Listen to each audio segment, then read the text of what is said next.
Oi, pessoal, bom dia. É um prazer enorme, um privilégio estar aqui nesse painel com Coreia, o Vitor e a Dulce, debater um tema tão importante quanto os CBDCs e como que Bitcoin Lightning pode ser uma ferramenta para a gente ter mais liberdade, não ficar tão suscetível e vulnerável a uma realidade distópica, como o Luciano falou aqui antes.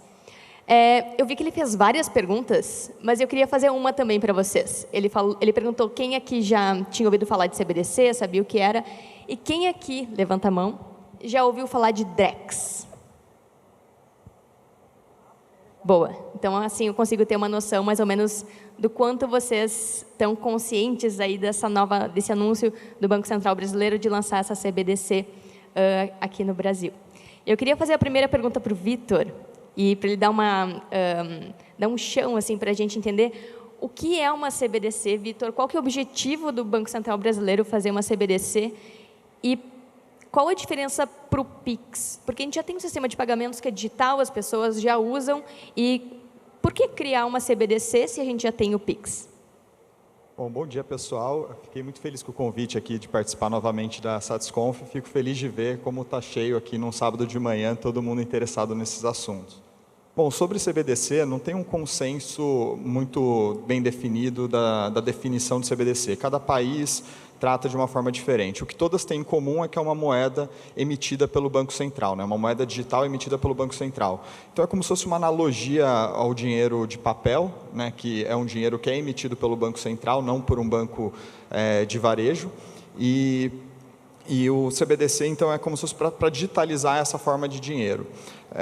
As duas principais modalidades que os bancos centrais do mundo inteiro discutem é o CBDC de atacado e o CBDC de varejo. O de varejo é o que eu acho que a maioria das pessoas pensam quando ouvem falar de CBDC, que seria uma moeda que as pessoas usariam no dia a dia, emitida pelo próprio Banco Central. Porque hoje, né, o que a gente usa no nosso banco, quando faz um PIX, quando faz um TED, ele é uma moeda emitida pelo nosso banco comercial, não é uma moeda emitida direto pelo Banco Central. Então, de certa forma, essa modalidade desintermediaria os bancos, que tem diversos problemas, né? Além dos óbvios que a gente pensa de centralização, privacidade e a facilidade de censura, ainda tem um problema para os próprios bancos, porque os bancos dependem do depósito dos clientes para poder dar empréstimo. Então, se for criada uma CBDC de varejo, tem esse risco dos depósitos saírem dos bancos e os bancos basicamente quebrarem. A outra modalidade, que é mais simples nesse sentido, né, menos disruptiva, é a CBDC de atacado, que ela é uma moeda emitida pelo Banco Central para uso exclusivo pelos bancos. E é esse o tipo de CBDC que o Banco Central do Brasil tem discutido. Então, ela tem muito menos impacto para o nosso dia a dia, para o sistema financeiro, do que uma CBDC de varejo. E o objetivo do nosso Banco Central, especificamente com o DREX, é criar um dinheiro programável, né? Ele quer que alguns tipos de contrato, principalmente de entrega contra pagamento, né? Então, se você vai vender um título público, para que o pagamento de quem está comprando o título ocorra exatamente no mesmo momento que a titularidade desse título público passe para ele. Então, é mais para esse caminho, pelo menos, que o Brasil está andando. Acho que dá para aprofundar aqui muito, mas acho melhor seguir a conversa e depois a gente vai tratando aí as preocupações que eu tenho certeza todo mundo tem. Eu fiquei muito impressionada assim, com a velocidade com que o PIX, por exemplo, foi implementado e as pessoas estão usando, sabe? Eu não sei se todo mundo tem essa percepção, né? Tu acha que com uma CBDC, essa mesma velocidade vai acontecer, esses mesmos esforços de fazer todo mundo adotar, dos bancos todos de uma hora para outra terem essa estrutura? Como que tu acha que isso vai ser desenvolvido? Olha, eu acho que não. Eu sou bastante cético com o CBDC, não só porque eu não gosto do conceito, mas eu acho que o mercado não vai aderir a esse conceito. A não ser que, claro, o Banco Central consegue forçar as coisas, então acho que essa é a única exceção. Porque eu não vejo grandes vantagens. Eu acho que o PIX já resolve muito dos problemas que se tinha anteriormente, e essa questão do dinheiro ser programável não precisa ser usando uma blockchain, smart contracts para programar esse dinheiro. Todos os benefícios do CBDC brasileiro, eles são uma consequência direta da centralização do sistema, né? Então, você fazer esse que eu comentei de entrega versus pagamento é justamente porque a informação da titularidade do que você está vendendo e do dinheiro estão no mesmo banco de dados. Mas isso, os bancos de dados relacionais há muito tempo têm esse conceito de transação atômica. Então, daria para fazer isso desde que você registrasse a titularidade de título público, imóvel, veículo, no mesmo banco de dados que você registra a titularidade do dinheiro. Não precisa de uma blockchain para isso. Então, eu acho que essa questão, tanto de automatizar esse tipo de coisa, quanto a programabilidade poderia ser feita de uma forma muito mais eficiente, sem usar uma blockchain como o Banco Central aqui está usando. Então, acho que assim, na prática, eu não vejo essa adoção pelo mercado sendo muito grande. E o Banco Central mesmo falou, isso aí vai ser um arranjo paralelo ao Pix, e ele vai deixar os participantes do mercado escolherem o que faz mais sentido usar. Então, eu acho que isso vai acabar sendo lançado, mas vai ter pouca adesão. E aí, Vitor, tu trouxe sobre os dados, né? Os dados das pessoas, as transações. E vem a pergunta, Coreia. Isso é uma ameaça para a privacidade? As pessoas tendo os dados de compra, de consumo, tudo nessa rede em que o Banco Central vai ter acesso. Quais os riscos disso? E como que tu enxerga? Existe uma possibilidade realmente de uma vigilância em massa? Ou a gente está aqui viajando na batata, colocando medo nas pessoas? Porque quando a gente fala em vigilância em massa, tem muita gente que é cética, que acha que isso nunca vai acontecer. Só que a gente deixar essa portinha aberta pode ser o início de algo que a gente não tem controle. Como que tu vê isso? Não, eu acho que não vai acontecer, não. Até por isso eu não estou aqui mostrando o meu rosto para todo mundo, né? Mas o que eu acho é o seguinte, deixa eu fazer uma pergunta para vocês. Quem aqui usa Pix? Quem aqui usa o Pix por comodidade e por velocidade? Ótimo. Por que você, então, usaria um Pix, por exemplo, continuaria usando um Pix, por exemplo, se o seu Josias, que vende verdura no meio da esquina, usar uma carteira Lightning que tem o pagamento tão rápido quanto uma transação de Pix? Esse é o ponto.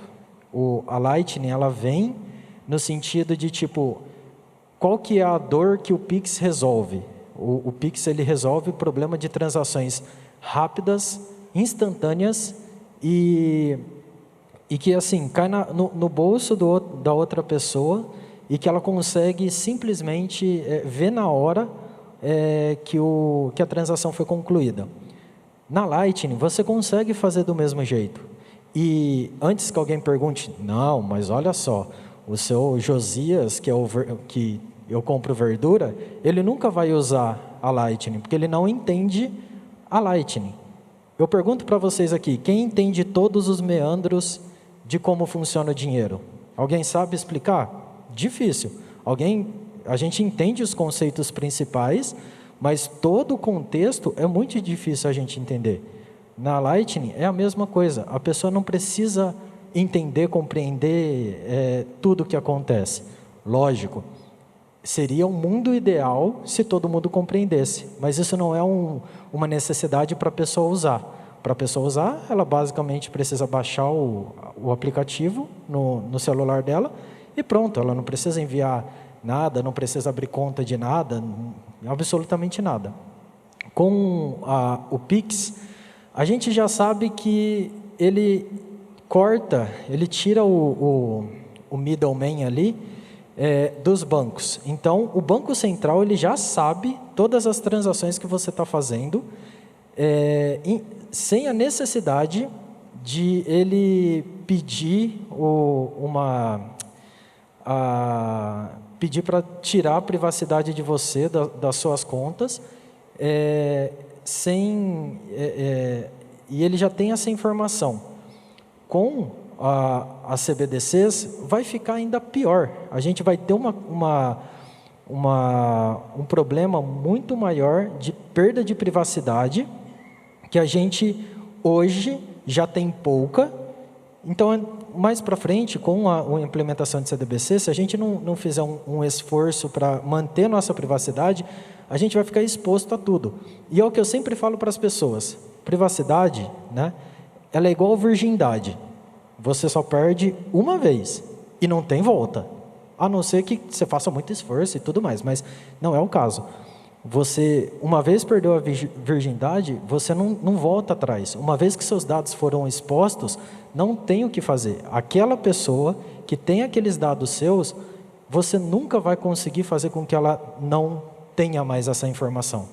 Então, esse é um grande problema que eu percebo, que eu vejo, não só no Pix, mas também no Drex e também com o advento das CBDCs. Ainda mais com tanto vazamento de dados, né, Coreia? A gente fala de privacidade, fala de sistemas financeiros, mas mesmo antes de Pix e uma CBDC já existia tanto vazamento de dados, imagina agora, né? Como proteger a privacidade quando todo mundo tem as suas informações. É aquilo que a gente fala. Existem dois tipos de pessoa. Aquela pessoa que sabe que seus dados foram vazados e aquelas pessoas que não sabem que seus dados foram vazados, mas já foram vazados. Então, os dados de todo mundo, inclusive teve aí o ano passado, retrasado, que falaram que os dados do Serasa foram expostos para todo mundo. Então, o pessoal sabe seus dados pessoais, onde você mora, o quanto você gasta, o quanto você recebe, todas essas informações. Então, tipo assim, que mais que ele precisa saber? A cor da cueca que você está usando? É só isso que ele não sabe. O resto, eles sabem tudo de você. Então, a gente precisa, não que ao mesmo tempo que a gente vê, então eles sabem tudo, logo eu não vou fazer nada para a minha privacidade. Não. As pessoas que têm essa informação, elas sabem, mas não é todo mundo que sabe. Existe a possibilidade dela saber. E se você não se protege, você dá 100% de certeza que as pessoas sabem, elas vão saber as suas informações. Então, o esforço que você faz é o esforço de mitigar que as pessoas que não conhecem você ou não sabem suas informações venham a saber. E Dulce, o Bitcoin ele é um sistema financeiro descentralizado. Como que tu enxerga que isso pode evitar que sistemas autoritários, de vigilância em massa, ou de falta de cuidado com os dados das pessoas, ou que use o próprio sistema financeiro contra elas, como que Bitcoin evita que isso aconteça e como que ele pode promover um sistema mais justo para todo mundo? Tá. Oi, gente. Disclaimer rápido. All view my owns and don't represent past, present and future employees. Ok. Eu gostaria de contestar esta pergunta falando de 3 pontos importantes. As raízes do autoritarismo na América Latina, as ditaduras militares e o papel de Bitcoin como ferramenta de liberdade. Às vezes, quando a gente fala de autoritarismo, pensa que está muito longe, que é o futuro ou está no passado. Mas certo que o presente está lotado do passado. A América Latina foram colônias de exploração. Pequenos países da Europa se distribuíram as terras e isso criou concentrações de poder, estruturas de poder que ainda são, que a gente sente todos os dias. Os donos das terras tinham tanto poder que eles podiam tomar as vidas das pessoas. E o que tem que ver isto? Porque o latino, o brasileiro, o mexicano, não conhecemos privacidade. Conhecemos privacidade? Não. A gente cambia privacidade por comodidade. Este fenômeno conhecido como mandonismo local ainda faz presente em toda nossa vida. Em torno à América Latina e as ditaduras, parece coisa do passado, mas você sabia que quase todos os países da América Latina tiveram ditaduras militares? Impressionante. Todos os países da América Latina tiveram ditaduras militares. E que passa? Os direitos humanos foram sistemicamente violados. Milhões de pessoas morreram, certo? E pode dizer, que tem que ver isto com Bitcoin? É importante, porque Bitcoin é uma ferramenta de liberdade. Para mim, Bitcoin é o dinheiro mais maravilhoso que a gente tem. A gente só vai lutar contra sistemas autoritários com nossa carteira de Bitcoin, gente. Com nossa carteira de Lightning. Como a gente vai estar preparado para uma ditadura ou para CBDCs? Com Lightning, com Bitcoin. Por quê? Porque agora, se a gente não tem privacidade, nos controlam com os dados. Eu fui científica de dados em sistema bancário. Com os dados, por exemplo, se você está embaraçada, se sua mulher está embaraçada, com os dados das pessoas, eu sei antes que você está embaraçada, que sua família está esperando um filho. Porque com dados, as empresas podem fazer que nós fazamos o que eles querem. Então, latinos não conhecem de privacidade porque tem uma estrutura de poder muito concentrada e agora com CBDCs, eles vão a concentrar mais. E por que é importante entender isso? Porque quando o político latino chega ao poder, ele crê que nossa privacidade é dele. Sempre ha sido assim. Tem estruturas de poder de muitos, muitos anos. Então, a gente tem que estar listo, preparado, sabendo coisas de Lightning, de privacidade, com esta carteira de Bitcoin. Falar de Bitcoin todos os dias é meio chato, não? Porque a gente vai à comida familiar e quer falar de Bitcoin. Mas é importante, nossa liberdade está em jogo. Agora, todos os países da América Latina estão implementando CBDCs. Por quê, gente? Nossos países são os laboratórios do Banco Mundial, do Fundo Monetário Internacional. Basta, gente. E logo eles dizem, não, inovação. Então, a gente é o produto. A gente tem que cambiar isso com educação financeira de Bitcoin. Boa. A gente está falando aqui de Bitcoin e Lightning, e é um sistema que, às vezes... Quem aqui já usou Lightning? Boa. Porque a maioria das pessoas conhece o Bitcoin por on-chain. Bitcoin para ganhar dinheiro, mas poucas pessoas debatem Bitcoin como uma ferramenta de soberania ainda. E eu acho que essa é uma mensagem muito importante, porque é essa ferramenta de soberania que ajuda a evitar esse tipo de cenário que a gente está conversando aqui, né? Porque o que o Correia trouxe é super importante. A gente só dá valor à privacidade, à liberdade financeira depois que a gente perde.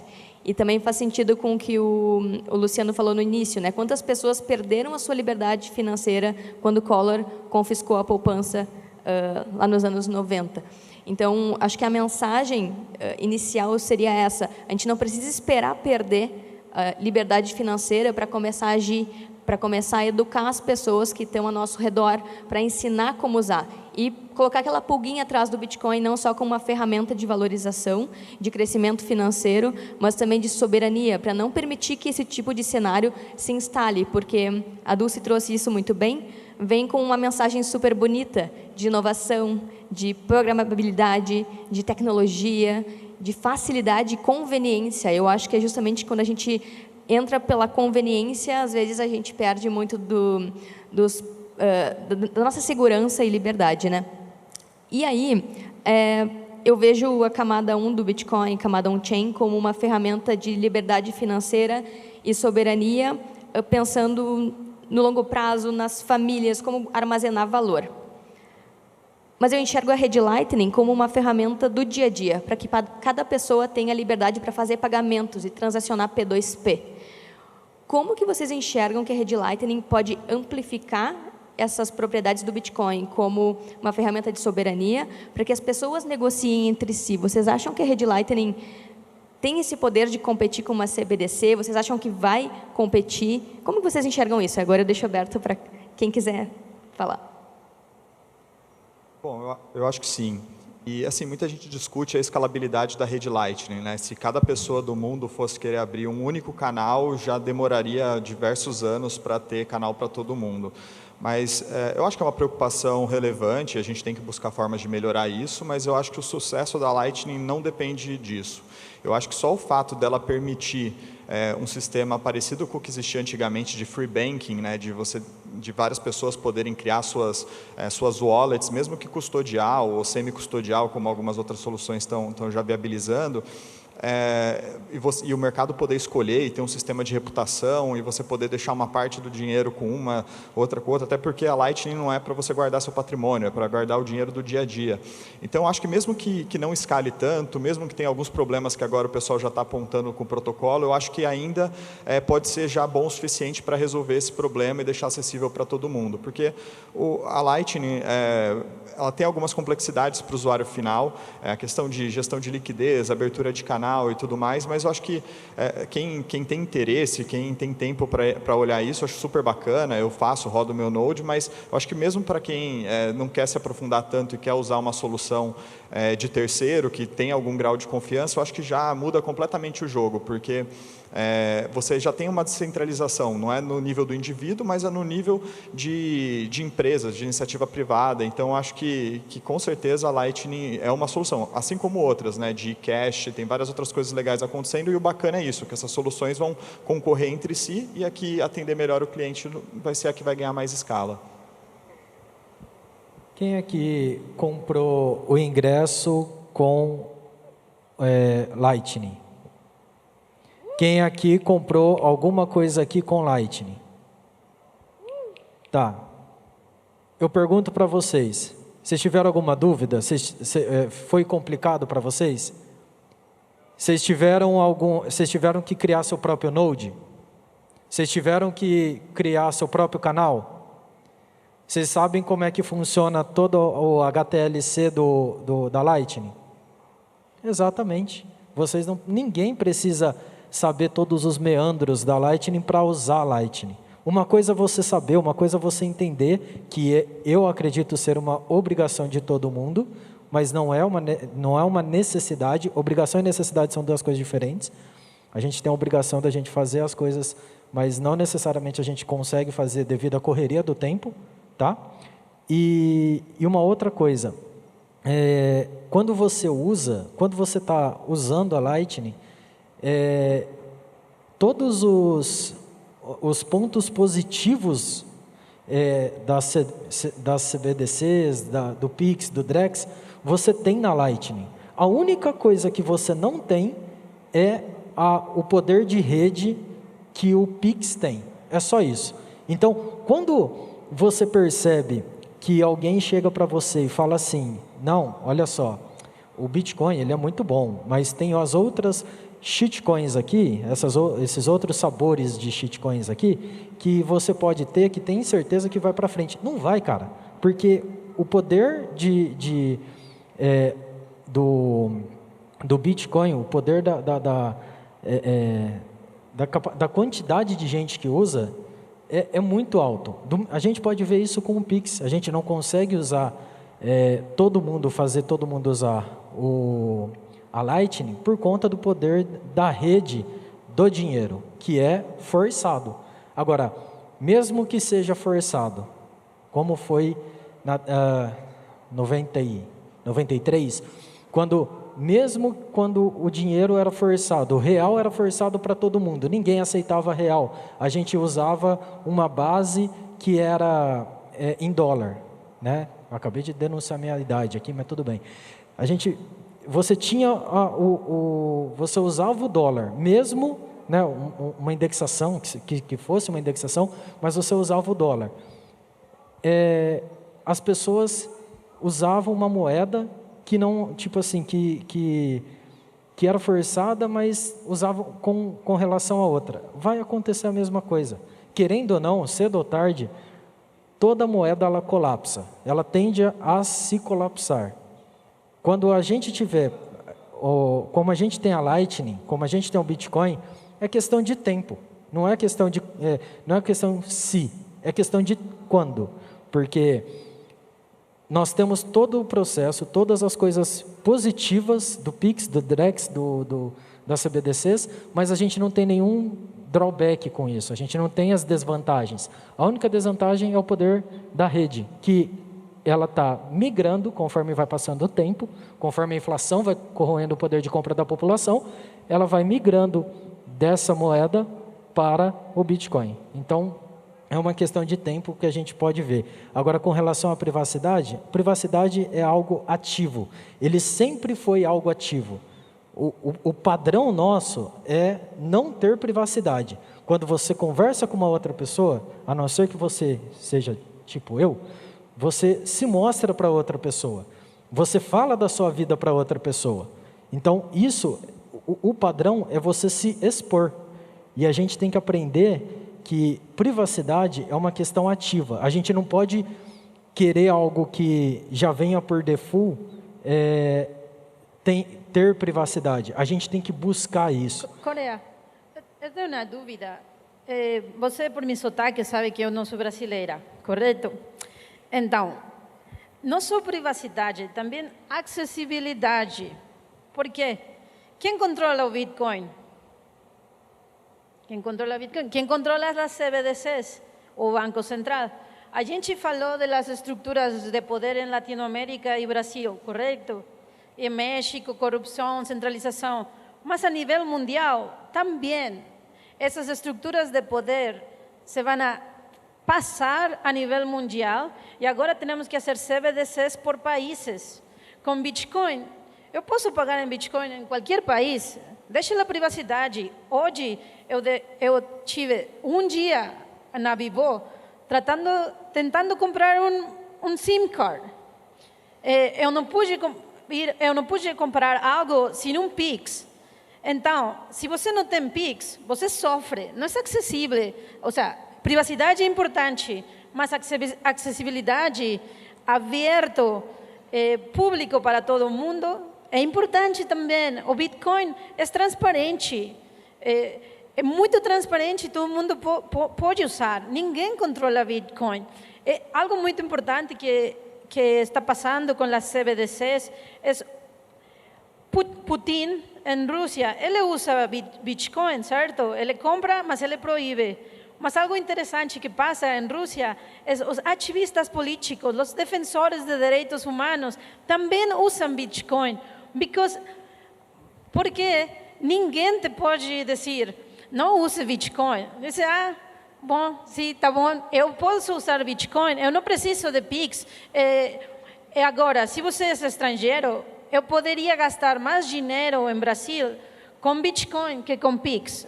É um sofrimento terrível, humano, não ter Pix. Eu não posso fazer um monte de coisas que vocês pensam que são normal.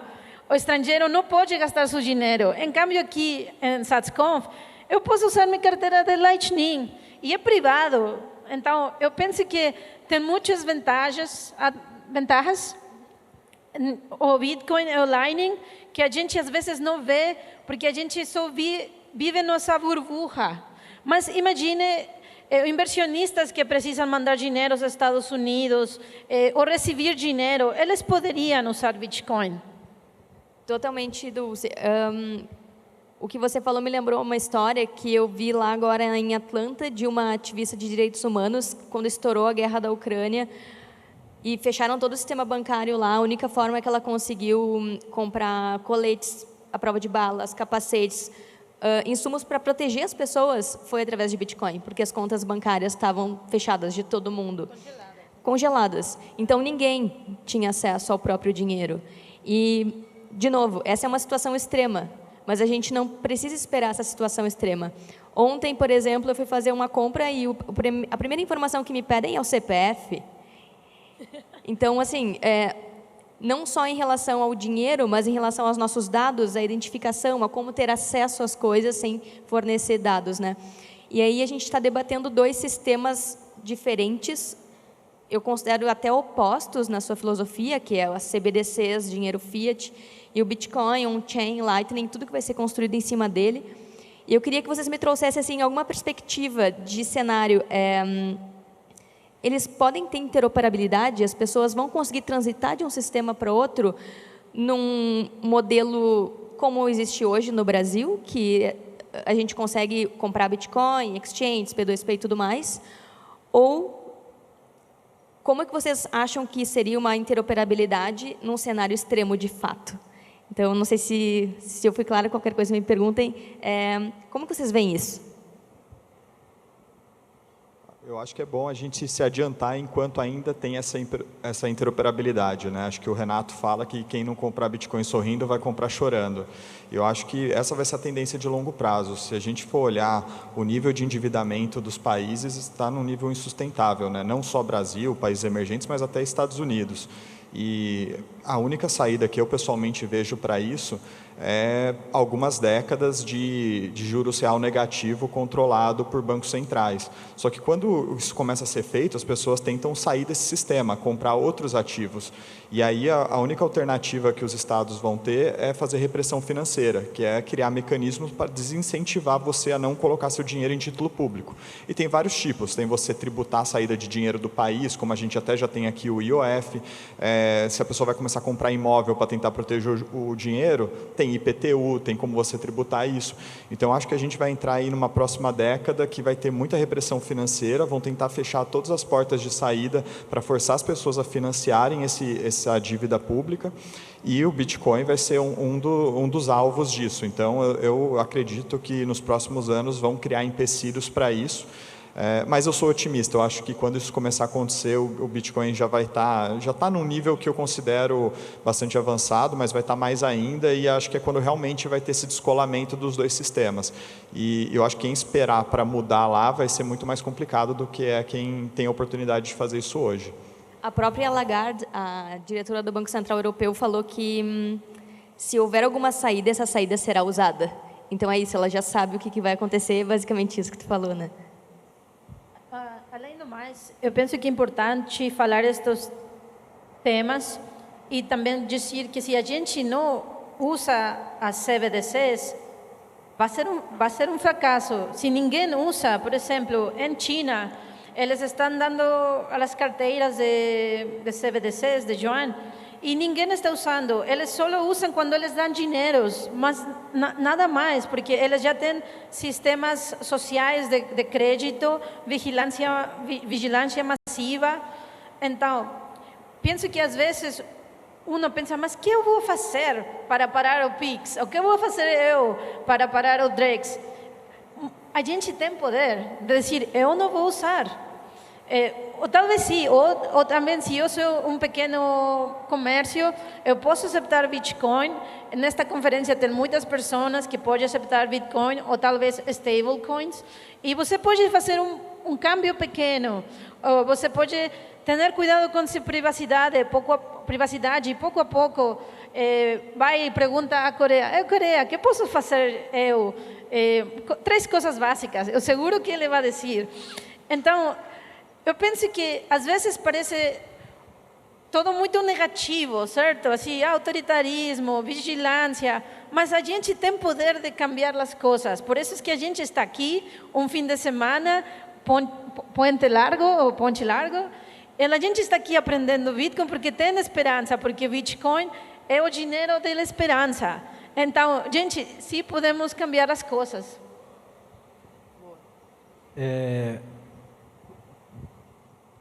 A gente tem 3 direitos básicos da vida: vida, liberdade e propriedade.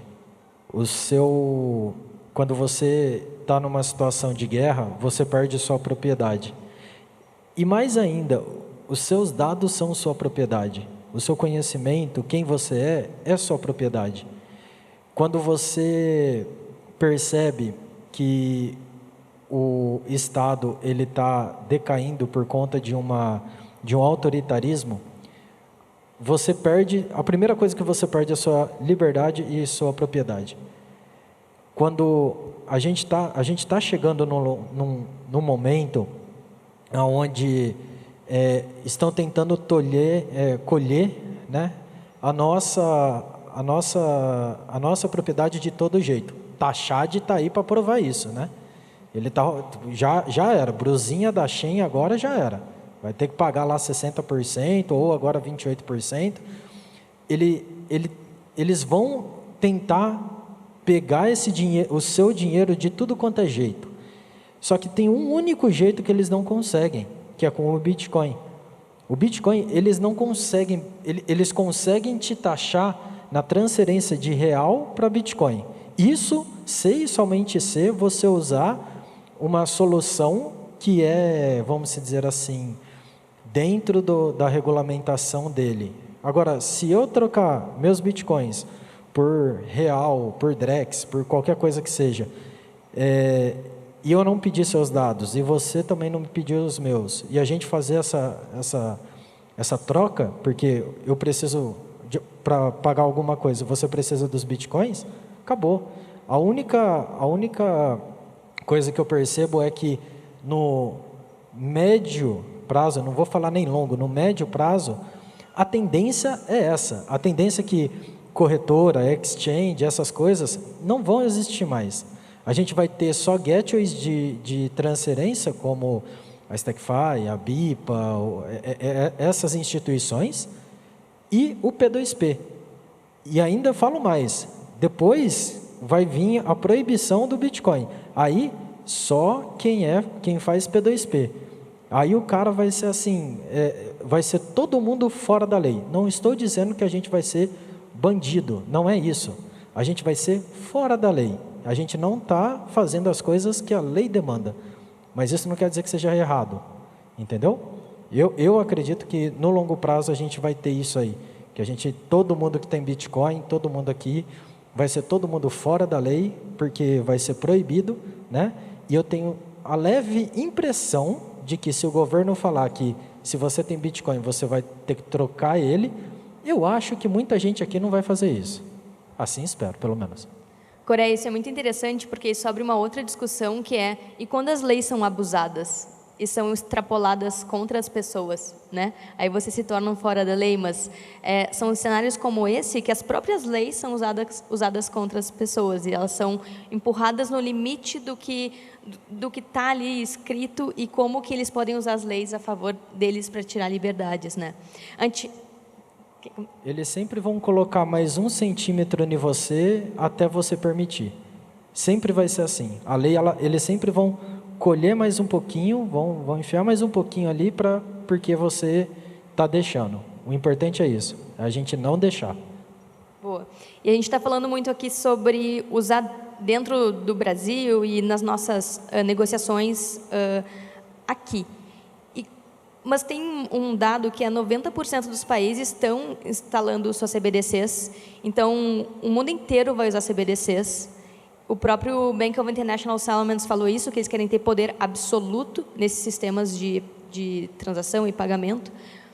E, rapidamente, como que vocês enxergam as transações entre países, de pessoa para pessoa, de um país para outro? Como que vai ser isso com tantas moedas diferentes e digitais no mundo todo? Um perengue. eu penso que vai ser muito complicado. E, por exemplo, hoje meu trabalho, eu estou fazendo uma ferramenta para fazer cross-border payments, pagamentos internacionais, e com Bitcoin. É uma vantagem tremenda, porque a gente não tem que usar o sistema financeiro, esperar 5 dias. Por exemplo, o imigrante brasileiro que está em Portugal, ele tem que esperar, a mãe desse imigrante brasileiro em Portugal, ele tem que esperar 5 dias para que o dinheiro chegue. Com Lightning, é 3 milissegundos. Então, é muito, muito bonito, mano. O sea, muito, 3 milissegundos. E é um settlement. O settlement é que, normalmente, os bancos fazem mensagem e o settlement é 5 dias depois. Não, com Bitcoin, a gente está movendo dinheiro. Então, até os sistemas financeiros para comprar petróleo, eles vão usar Bitcoin, os governos vão usar Bitcoin, e eles não querem perder poder, e por isso eles estão fazendo CBDCs, mas eles vão afetar a los bancos também. Então, é muito complicado, um tema muito interessante. Eu penso que eu invito a todos a falar deste tema em suas casas, com seus amigos e com sua família. E CBDC é um sistema fechado, centralizado, e que as pessoas não conseguem verificar o código por trás, não é open source, como o Bitcoin é. As pessoas não podem sugerir forks, não podem rodar sua própria versão no Node. Você tem que confiar no político em turno, não vai vigilar você, não vai congelar sua conta. Político em turno, verde, rojo, morado, qualquer cor. Você, de verdade, você confiaria sua privacidade, seu dinheiro a um político? Eu não.